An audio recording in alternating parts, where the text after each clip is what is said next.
is Fox News at 11. Tonight from Sacramento to Washington, D.C., Hal Eisner is here with the experts over there to expose hypocrites' politics. Then the fight over Super Bowl tickets. A man being dumped by his girlfriend, and we'll get into why she says she still has a right to the tickets that he buys. All over the internet, and folks have so much to say about this one.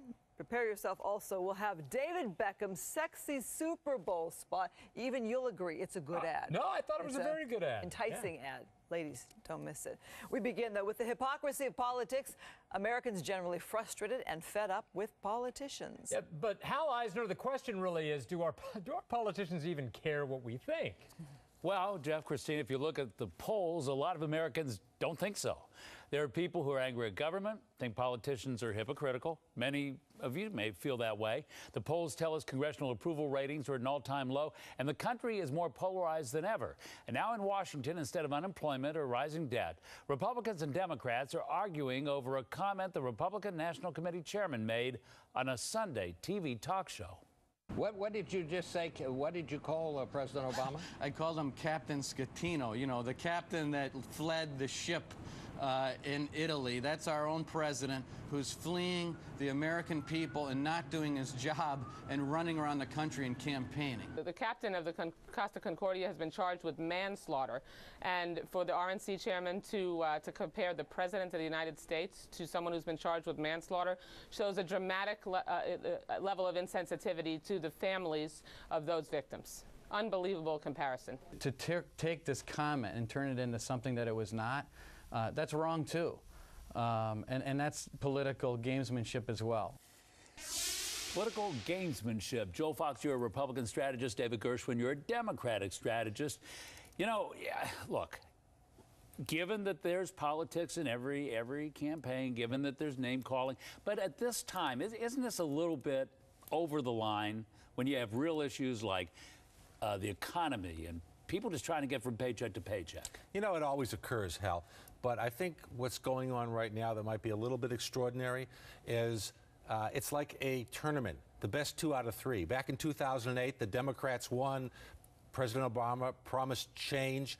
Then all of a sudden in 2010, the Republicans come storming back. They win. They take the Congress. This is the deciding match. Gamesmanship.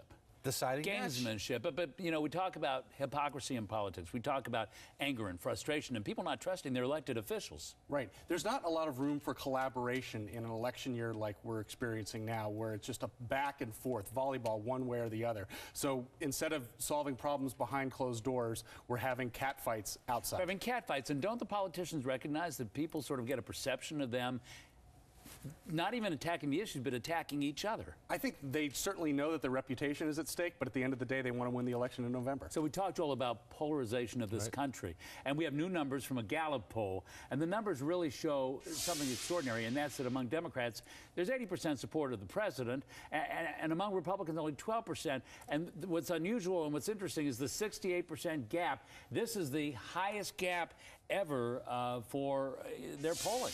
And what does that say to you? Well, it's an extraordinary time. Like I said, they're trying to decide this big conflict. Should we have more government? Should we have less government? So they're really, the partisanship is part of outgrowth of ideology. All right, perceptions can be everything. Let's go to Sacramento. Look at some video of the Assembly. In Sacramento, Democratic members of the Assembly suing over paychecks they didn't get because the budget wasn't balanced. They say it's not about the money that's withheld from them. It's about misuse of Controller John Chung of his power. David Gershwin, Joel Fox, why don't you just tell us why that's not hypocrisy? If they're not going to spend money of our taxpayer dollars that they say we don't have to do for other projects. It's sad because you have the same party at war with itself. The legislature certainly doesn't want John Chung to have the power to take away their pay, and John Chung wants to maintain the validity of Prop 25, which had the item in it which withheld legislators' pay if they didn't pass a budget. They didn't make the deadline. It's all about power. It's all about who controls the power. The legislators want to be in charge, and the controller, because he made that statement last year, has put himself between them and a paycheck. So it's politics as usual, and the politics exacerbate the situation of anger and frustration. The Florida primary, it's just hours away now, and it'll be interesting to see if some of those exit polls at the end of the day tomorrow reflect some of this growing discontent from this new Gallup poll. Jeff, Christine? All right, Hal, thanks very much. Oh, and Mitt Romney. A lighter note here, right? Right, wrapping up his campaigning, added a little musical twist to the race.